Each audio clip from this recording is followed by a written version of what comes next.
Maaf Pak Lagi minta waktunya sebentar. Di sini saya mendapatkan tugas dari program pendidikan guru penggerak yang mana di modul 3.1 ini membahas tentang dilema etika dan rujukan moral.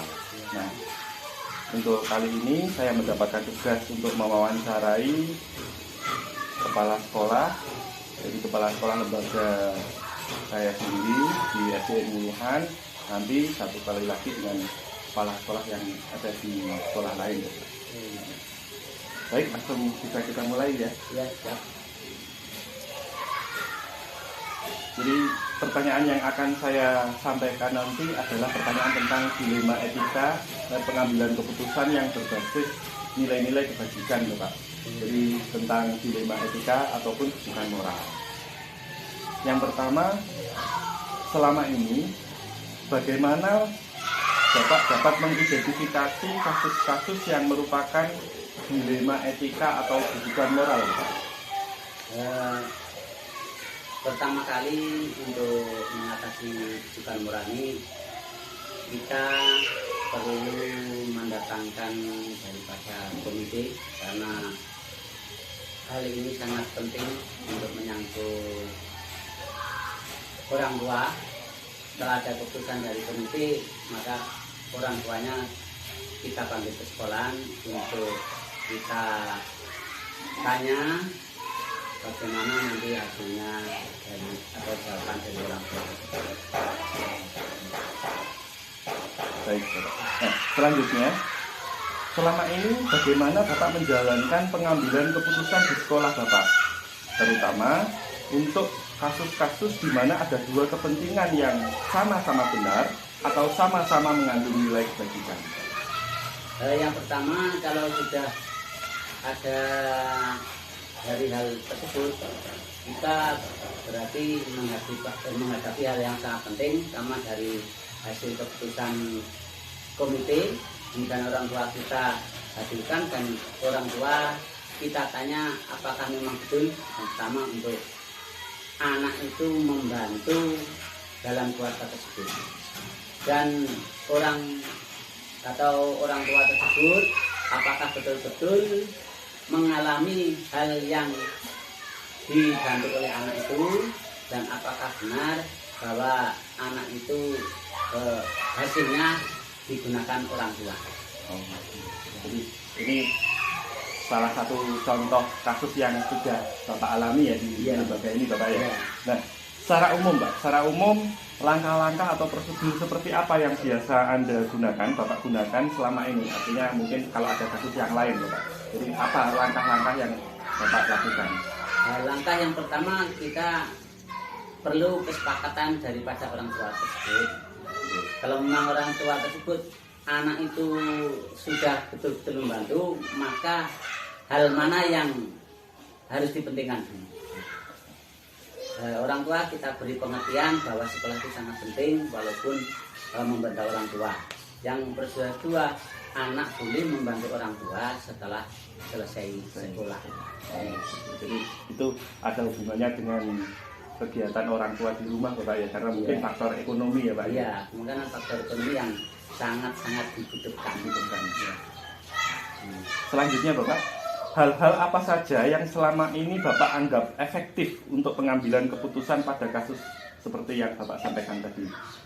Yang Bapak anggap efektif, hal-hal apa saja? Yang efektif ya dari hasil musyawarah dari komite dan orang tua itu, sehingga disetujui, sehingga sekolah bisa berjalan dan membantu orang tua di rumah bisa berjalan dengan baik. Selanjutnya, tantangan apa saja atau hambatan apa saja yang Bapak alami selama proses pengambilan keputusan tersebut? Hambatan kami utamanya pada anak tersebut kurang efektif masuk sekolah orang itu, dan yang kedua yang kurang efektif adalah pada pembelajaran, utamanya yang disampaikan oleh Bapak Ibu guru kelas. Sangat berkurang karena dia membantu orang tua tersebut. Ini ada pertanyaan lagi. Apakah Bapak memiliki jadwal tertentu untuk penyelesaian satu kasus? Apakah Anda langsung menyelesaikan di tempat atau memiliki sebuah jadwal untuk menyelesaikannya? Langsung Pak, kita manggil komite beserta orang tua, kemudian kita selesaikan hari itu. Karena kalau kita buat jadwal, karena orang tua itu kadang-kadang tidak sempat atau kurang menyempatkan waktu itu. Adakah seseorang atau faktor-faktor apa saja selama ini yang untuk mempermudah atau membantu pengambilan keputusan Bapak? Ada Pak, utamanya ya kita perlu pertimbangan dari komite itu, yaitu perlu kita bantu, utamanya kalau di sekolah anak benar jelas kita bantukan untuk anak yang kurang mampu sekolahnya, terutama mungkin dana PIP ya, dana PIP itu kan yang diutamakan anak yang tidak mampu atau anak miskin. Ini yang terakhir Bapak, dari semua hal yang telah Bapak sampaikan, pembelajaran apa yang dapat Bapak petik dari pengambilan keputusan tersebut? Utamanya pembelajaran dalam kalau zaman dulu itu PKN Pak, sekarang pendidikan kewargaan negaraan. Ini yang utama karena menyangkut moral daripada anak-anak. Kalau tidak dibimbing dengan sesungguhnya kan anak yang lain kan juga akan apa istilahnya eri atau anak itu istilahnya apa ya Pak ya, perang sini kepingin anut lah gitu. Yang utamanya ya pada pelajaran PMP Pak, PMP ya, atau pendidikan moral. Itu Pak yang bisa jawab, mungkin ada yang lain. Sementara untuk pertanyaan untuk wawancara, sesi wawancara ini sudah cukup Bapak. Terima kasih atas waktu yang diberikan kepada kami selaku CBP Angkatan 5. Nah, semoga dari diskusi kecil ini dari saya, CBP sendiri mendapatkan pengalaman dari Bapak, terutama pemimpin pada lembaga ini. Dan ada kurang lebihnya dan mohon maaf Bapak ya. Saya akhiri, wassalamualaikum warahmatullahi wabarakatuh. Waalaikumsalam warahmatullahi wabarakatuh. Selamat pagi Pak Ansari. Mohon maaf di sini saya Pak David selaku calon guru penggerak dari Angkatan 5 mendapatkan tugas untuk mewawancarai Bapak Ibu Kepala Sekolah yang ada di sekitar lembaga saya Bapak. Jadi tugas ini merupakan tugas individu yang pada modul 3.1 ini tentang pengambilan keputusan berdasarkan atau berbasis nilai-nilai kebajikan sebagai pemimpin Bapak. Jadi tugas saya di sini mewawancarai dengan tentang pengambilan keputusan yang berbasis nilai-nilai kebajikan. Bisa kita mulai Bapak ya. Di sini pertanyaan yang pertama Bapak, selama ini bagaimana Bapak mengidentifikasi kasus-kasus yang mungkin pernah terjadi di SDN Talakendar ini, baik itu tentang dilema etika atau kebijakan moral? Kalau di sini itu kan banyak ya, jumlahnya 175 itu. Setiap pagi kami itu selalu ngecek siapa yang nggak masuk, siapa yang tidak masuk dari tiap-tiap kelas ya gitu kan. Terus akhirnya ada di kelas 4, di kelas 4 itu 2 hari masuk, sehari 3 hari masuk. Ternyata dia adalah di orang tuanya kan kerja di ladang. Ya, di ladang itu terus akhirnya pas sorenya itu saya terpaksa saya mendekati lagi, saya ke rumahnya, saya menyampaikan, akhirnya disuruh berangkat, ya berangkat seperti itu. Sementara belum menyentuh tentang hal-hal dari komite, dari BNP dan sebagainya. Kami langsung selanjutnya, bagaimana Bapak menjalankan pengambilan keputusan di sekolah Bapak? Jadi mungkin selain kasus yang tadi Bapak sampaikan, mungkin bagaimana Bapak mengambil keputusan waktu itu setelah itu? Kalau kami sebelum melakukan musyawarah dengan teman-teman, kami sebelum memberikan keputusan itu langsung masuk gitu, anaknya langsung masuk sampai sekarang. Alhamdulillah enggak sampai dibuat keputusan dari sekolah. Selanjutnya, langkah-langkah atau prosedur seperti apa Bapak yang biasa Bapak lakukan selama ini? Mungkin tidak hanya kasus yang tadi Bapak ya, mungkin ada umpama kok jika ada kasus, apa yang Bapak lakukan? Langkah-langkah apa? Yang pertama itu masalahnya orang tua. Satu, orang tua, terus pekerjaannya apa, dua-duanya itu orang tua sebenarnya. Itu terus akhirnya kalau ada ya, kalau anak itu masuk pada ruang lingkup itu, maka kami akan antisipasi dengan jalan itu tadi pendekatan dengan orang tua. Baik, Bapak. Selanjutnya Bapak, hal-hal apa saja yang Bapak anggap efektif dalam pengambilan keputusan tersebut?